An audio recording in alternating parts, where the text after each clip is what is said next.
Welcome to Which is Best, presented by Code 3 Games. Today we're going to talk about the Alkilith. Which is best, the legacy version or the new version from Monsters of the Multiverse?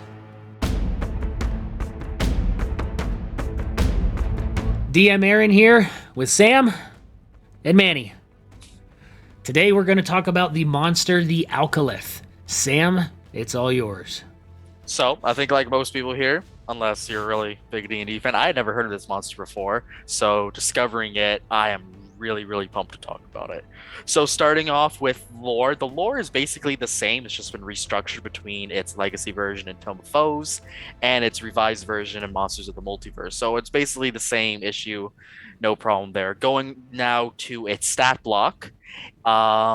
Most of it has stayed the same. The only things that have changed is now this moss fungus-like creature that is alive and sentient, a demonic offspring from one of the higher deities in the Nine Rings of Hell, Jubilix, now has a climbing speed, which is fitting because this thing is found usually around doorways and windows for specific reasons.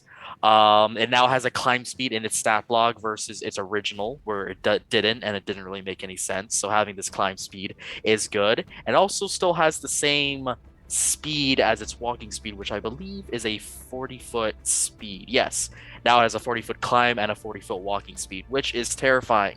Because if I saw a fungus heading to me like that with weird, creepy, demonic eyes, I would be shitting bricks. Hopefully we can say that. I believe so. I think we're good. Next, its hit points. Its Monsters of the Multiverse version has become much beefier. I'm always for making monsters much stronger at their base and at their average, just because I see how our own party just chips away at really big creatures and monsters. So it's good to see, something that can last, especially something with such cool abilities. And save skills, the whole entire block underneath with all its skill checks and save proficiencies has not changed whatsoever. It's still the same challenge rating, proficiency bonus, so on and so forth. I'm going to skip the features for now and go right to its actions. The actions are all the same. It's the same multi-attack, making 3 tentacle attacks, and the same bonus to hit and damage type, acid, and die rolls for everything. So nothing has changed with the actual actions. Where the big changes are in the features, starting with the ones that appear in both Legacy and the Monsters of the Multiverse version. So we have Amorphous, which is still the same on its ability, though the other two that are the same here are Foment Madness, basically word for word the same ability, basically when you get close to, which I thought was a really cool ability, and then Magic Resistance to make it really tough against those magic wielding opponents it might face. Quick question, the Foment Madness and Foment Confusion in the new one, it's just a name change but same ability? Yes, it is just a name change, but it's basically word for word the same. I think Foment Madness appears in the new version. It is in the old Legacy version of Foment Madness. I personally if I'm going to give a point to anything, then I'd give it to the Legacy, because once again, Madness just sounds much more daunting and terrifying, especially for this creature. And Magic Resistance, of course, is the same, just a little bit hardier. The next thing in False Appearance is where they make it a little more intricate in Monsters of the Multiverse. Before in the Legacy, the False Appearance, it just appeared, if it wasn't moving, it would just appear as a normal fungus, growing around a door or a windowsill and stuff, and they could not be discerned by the player. Where in Monsters of the Multiverse, it has now been added where it's basically making kind of a stealth check, and a player can discern if it's actually alive or not based off of an intelligence investigation check on the fungus. But this ability to be discovered by players is kind of balanced out, because now it also has advantage on its initiative rolls.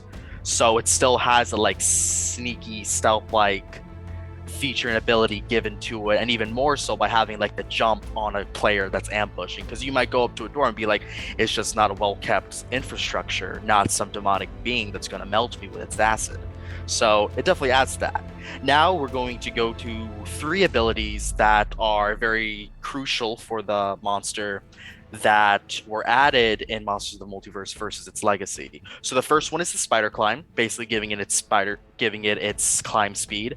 Very versatile, because it makes sense to be able to climb on walls, since it can go around windowsills as well as doors and whatnot. So it has to kind of be able to climb and get there, of course. So now it actually gives it, because at first I think a DM would be like, oh, it probably has a climb speed. It has to get on those walls. So now it just clarifies that, which I think is important.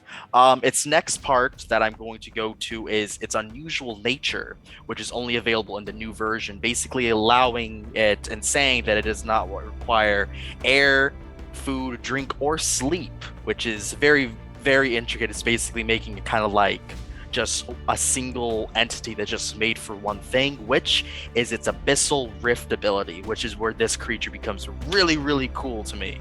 In the Abyssal Rift, it is mentioned in its lore that these creatures, when they encompass any type of portal, like a doorway or a windowsill, it can create a permanent portal to one of the layers of the abyss, basically a portal to hell. And I thought this was just amazing for a character, because even cultists who worship certain deities in the nine hells, they don't dare summon these creatures because of how unstable they are, and how something so mundane can literally create a permanent doorway from one of these nine hells. And I thought that was just really epic.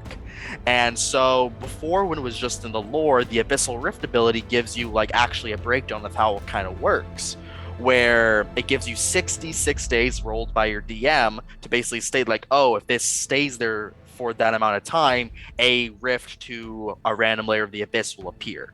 And so it can be used either way for creatures to come through. And I think this gives a plethora of abilities for players to go through to really fight. And like, let's say they keep seeing all these demonic forces like come in through the world, where is it coming from? This would be a really good storyline to find to be the cause and culprit of some demonic infestation in like a small village, a mine, so on and so forth. And I really like the unusual nature, because now you can add it in all environments. Think about if you had a portal to the abyssal realm underwater, and people will be like, why is this lake cursed or something? Why are these creatures coming up at night and going in? It's underwater. Or with the Spelljammer book coming out, having this in the vacuum of space. Doesn't need to breathe, doesn't need to eat. You can just have some like random earth door, like asteroid traveling through space, and it just has this Alkilith like around some cave entrance. And next thing you know, you're seeing an astral dreadnought or some weird creature from one of the realms of hell just coming through and stuff, real Doom-like. And I don't know, this just monster really gave me a lot of stuff. The whole Abyssal Rift feature is just amazing, and like a bunch of like really cool story potential.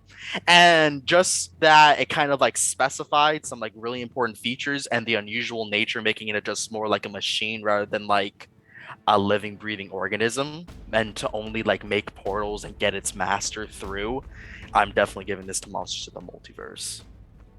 I'd love to hear what you guys think, of course. I'm really pumped about this creature. I hope you use it in a campaign. I think it'd be really cool. Thoughts? Manny, what do you think? No, it sounds super cool. You said it's a living, breathing creature, and then immediately says it doesn't have to breathe. But no, it's super cool creature. I don't know how we would use it like against us, how like regular PCs would like actually find it or try to fight it, because I mean, does it have any attacks on it? Oh yeah. I mentioned that its actions, it has a multi-attack where it does 3 tentacle attacks. And those tentacles can reach 15 feet and do 46 forward acid damage. So it does do a lot of damage, and it also has a 40-foot speed, so it can definitely close the distance between players. Not to mention a plethora of immunities and resistances, so it's a hardy foe. So if its main purpose is to create a portal, why would it give itself away? You know? So maybe PCs wouldn't even find it if it's trying to be sneaky. Well, that's the thing. It like usually doesn't. It's a demon, or it's a demon, not a devil. So they're not as concerned about their own. They're just there to cause chaos, and not necessarily have a plan. So I would say that fits.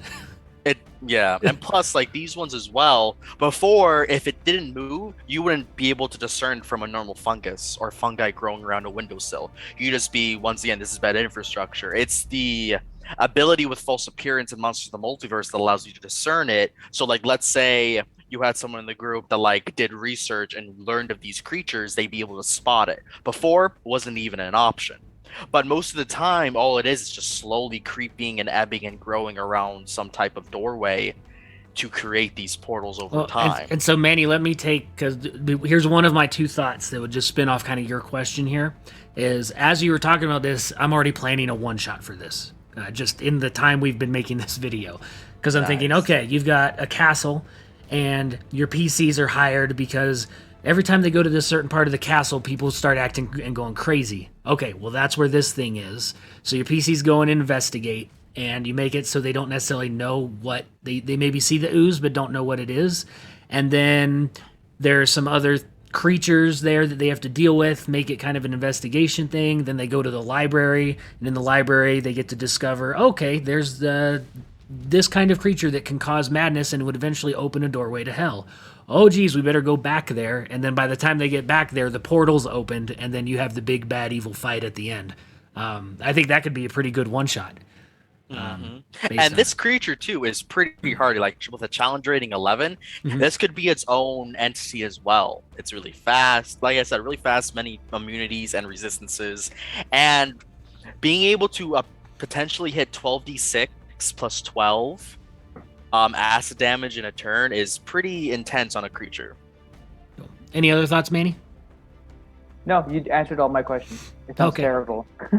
The only other thought I had was, I think this is the first time we've seen false appearance in Monsters of the Multiverse since we started doing these videos. And it's based on all of the things I've read, what Wizards usually does, if they title an ability, that ability always does that. So I will be curious to see if all false appearances now do this, or if this is special. And if this is special, they should have called it something else. Yeah. I know in some legacy versions, I do know that false appearance appears for a lot of creatures, but they've always been given an ability to discern that it's a creature and a monster.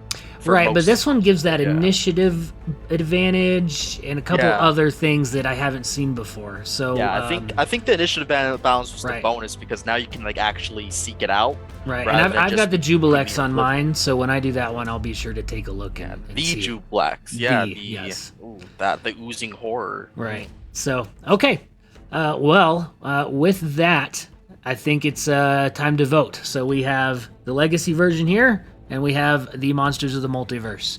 So vote in 3, 2, 1. Monsters of the Multiverse it is. All right. Space portal on an asteroid. Let's go. There you go. Thanks for watching to the end, everybody. We'll see you on the next one. Thank you.